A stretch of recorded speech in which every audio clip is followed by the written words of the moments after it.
começar com a Eliane, já que o Raimundo está ali organizando um pouco a câmera, deixando tudo certinho. Eliane, a gente está falando em solidariedade. Tá Que certo. tipo de solidariedade é importante nesse momento? Dá para a gente falar sobre diferentes solidariedades? Boa tarde, Thalita. Boa tarde, companheiras, companheiros, militantes, ativistas por todo o nosso Brasil. Sim, é possível nós falarmos de diferenças entre que tipos de solidariedade nós estamos falando. Nós, aqui nas frentes, na Frente Brasil Popular e na Frente Povo Sem Medo, não estamos falando da mesma solidariedade que a Rede Globo está falando, por exemplo.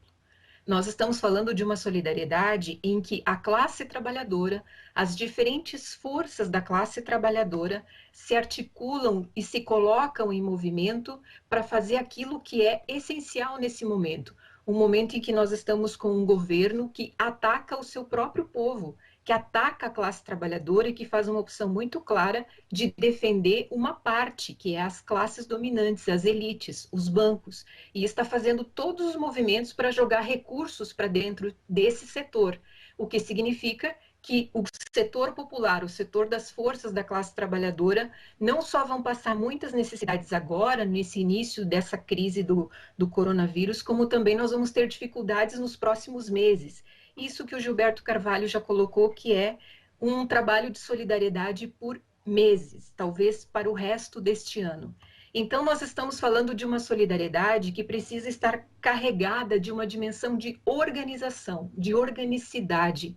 Nós precisamos falar de uma forma de trabalhar a solidariedade com fôlego. Nós não vamos passar por essa crise tão rapidamente. Então, nós precisamos fazer com que essa energia grandiosa, incrível, que a nossa população manifesta, que é uma prova diária, cotidiana, de que os ideais, os valores neoliberais caíram em 15 dias. Companheiros, companheiras, faz 30 anos que nós escutamos diariamente os valores liberais do individualismo, do empreendedorismo, de toda esta conversa dos méritos serem ditas diariamente. E uma crise como essa, avassaladora, inédita, complexa, em 15 dias derruba esse discurso por terra e traz o que sempre existiu e que sempre é da condição humana, que é a solidariedade, que é a empatia, que é a dimensão do cuidado, que é nós nos afetarmos pelo outro, pela outra. O outro ser humano, ele nos toca e nós tocamos os outros. Portanto, a solidariedade é uma condição humana. E nós estamos travando uma batalha, é uma batalha gigantesca entre as forças do ódio e as forças do amor. Mas as forças do amor, as forças da solidariedade, elas também precisam ter uma dimensão de organização. E esse é o desafio que aqui por dentro desta iniciativa das duas frentes, trazendo para dentro de um site, de uma plataforma virtual, enfim, um jeito, um mecanismo de agregar e de organizar e de mostrar aonde estão aqueles que precisam e aonde estão aqueles que podem ajudar. É claro que essa iniciativa vai se aprimorar, vai se desenvolver e vai se complexificar à medida em que nós estamos vendo a quantia de trabalho e de outras frentes que precisaremos desenvolver. Mas é uma grande iniciativa e nós precisamos trabalhar intensamente para usá-la, desenvolvê-la, aprimorá-la, porque ela tem essa dimensão de que ela traz para dentro aquilo que já está acontecendo na sociedade brasileira, mas ela traz uma dimensão de nós racionalizarmos as nossas forças, de nós organizarmos melhor essas nossas forças e ainda olharmos sobre diferentes aspectos. Um deles é a dimensão da consciência. Então, esse também é uma outra questão, Thalita, da nossa discussão sobre solidariedade. A nossa solidariedade, ela precisa vir também completamente encharcada de uma dimensão de consciência de sociedade, de consciência de país,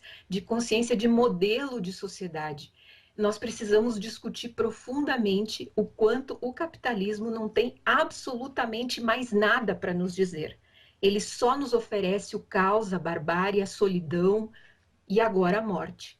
E o enfrentamento a esse modelo é também uma luta longa, árdua, complexa, que envolve de nós muita generosidade e um trabalho muito articulado e muito de muita confiança. Então, não é hora de nós trabalharmos com as nossas diferenças, com as nossas dificuldades, com os nossos limites, com as nossas velhas polêmicas. É uma hora muito especial de nós trabalharmos com o que temos de melhor em nossas organizações, em nossos sindicatos, em nossos partidos progressistas e na sociedade brasileira de modo geral, no campo da classe trabalhadora. Eliane Martins, do Movimento de Trabalhadores por Direito. Agora eu vou conversar com Raimundo Bonfim, da Central de Movimentos Populares. E, Raimundo, falar em solidariedade para quem atua em movimento social é algo muito intrínseco a quem está atuando no movimento de fato. Como é tocar outras pessoas? Como é levar essa mensagem para além dos movimentos sociais? Olha, boa tarde, olá, Thalita, e todos que assistem a TVT e todas as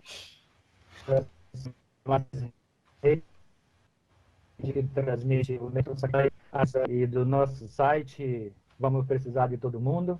É um enorme desafio, porque nós queremos juntar 4 elementos nessa proposta. A solidariedade, os protestos, as propostas e a cobrança do governo. Seja que é um enorme desafio, porque nós temos nossa conexão com o Raimundo está muito ruim, está cortando demais a fala dele. Vamos retomar a fala? Não, vamos voltar com a Eliane até a gente conseguir conectar melhor o Raimundo. Eliane, você fala, inclusive, nessa proposta de se pensar em solidariedade a longo prazo, porque no futuro, acabada essa pandemia, a gente vai ter que fazer uma disputa, inclusive, de recursos públicos. O que está sendo colocado agora tem que ter uma continuidade, não pode parar por aí, né? Exatamente. Isso que o Raimundo estava começando a desenvolver ali como o desafio aqui da construção do nosso trabalho, vamos precisar de todo mundo.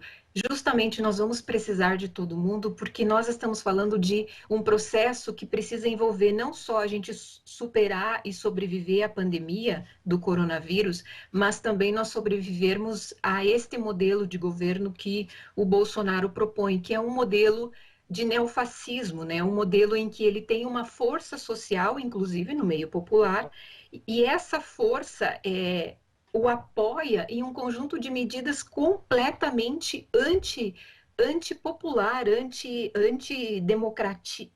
anti-tudo, antidemocracia, antidireitos. E, portanto, nós estamos vendo, no meio de tudo isso, um governo que está frontalmente atacando os trabalhadores e transferindo recursos, a riqueza nacional, a nossa poupança, os nossos bens, enfim, para dentro de uma classe dominante já abastada, os banqueiros e tudo mais. Um dos próximos movimentos aqui do nosso trabalho com as frentes é justamente um trabalho de agitação, mas também de coleta de assinaturas, um abaixo-assinado em torno da questão da taxação das grandes fortunas. Ou seja, nós precisamos colar no trabalho de solidariedade um trabalho de dimensão política organizativa. O nosso velho e bom trabalho de base precisa agora ser readequado para este novo momento.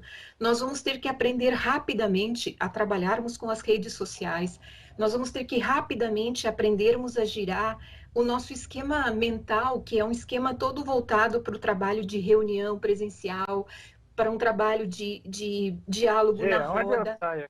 Isso tudo é muito importante, isso tudo é especial, mas agora nós precisamos trabalhar com esses mesmos valores, com esses mesmos princípios, mas numa outra lógica, que são as redes, que são os contatos virtuais, porque nós precisamos mesmo, em meio a todo esse esforço coletivo de defender a vida, nós estamos defendendo a vida da classe trabalhadora, do nosso povo, dos mais pobres, mas também nós precisamos levar junto o debate político. Nós precisamos levar junto o debate sobre qual é o projeto para este país.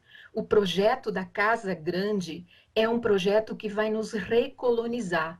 É um projeto que leva embora nossas riquezas, que leva embora o petróleo, que leva embora os bens minerais naturais, que explora o máximo possível o nosso povo, privatizando as empresas de energia elétrica, de saneamento, de água. Nós estamos no meio de uma pandemia onde a higiene é central e nós não temos água potável em vários centros urbanos. Uma pandemia em que precisa ter ar para respirar e nós temos lugares em que as habitações estão amontoadas, as pessoas vivem em condições insalubres. Ou seja, nós estamos diante de um processo de higienização social. Nós estamos diante de um processo de eugenia, uma forma de limpeza de quem? Dos pobres, dos negros, das mulheres, de um povo que é de uma brutalidade a forma como esse governo age, que nós não podemos nos limitarmos a um processo de sobrevivência. Nós temos que sobreviver, mas nós também temos que colocar como um horizonte para toda a nossa luta a dimensão de construir um projeto para esse país em que caiba o povo. Um projeto popular, um projeto em que estas riquezas sejam administradas e geridas para o bem viver da nossa gente e que tenhamos recursos para desenvolver o conhecimento, o estudo, a ciência, a tecnologia. Olha que coisa impressionante também no meio de toda essa pandemia, os meninos nas universidades trabalhando sem bolsa, sem recursos, indo voluntariamente fazer exames de coronavírus nas nossas universidades públicas, com os dinheiros cortados, com os recursos da ciência vetados. Então, nós temos um potencial, uma capacidade impressionante, mas sob o comando dessa classe dominante, desenha-se para nós um futuro obscuro, um futuro terrível. Então, nós não só temos que cuidar do presente, do agora, da nossa sobrevivência, do cuidado, da generosidade, da empatia para com o outro, para com a outra, mas também nós temos que já colocar a dimensão do futuro. Só faz sentido nós lutarmos bravamente, profundamente, arduamente por tudo isso com uma intensa dimensão de futuro, que faça sentido cada gesto, cada pedaço de sabão, cada quilo de feijão, cada coisa que a gente for reunir e levar para quem precisa, tem que levar junto essa dimensão de que você é um sujeito, você é um ser humano, que você tem capacidade de participar do destino desse país. Essa é uma mensagem muito importante que nós precisamos, como frentes, como organizações populares, como movimentos populares, trazer todos os dias, em cada gesto, em cada movimento que façamos. Eliane, agradeço demais a sua participação, inspiradora a sua fala, e seguimos juntas. Muito obrigada, Eliane. Obrigada a vocês. Estamos aí.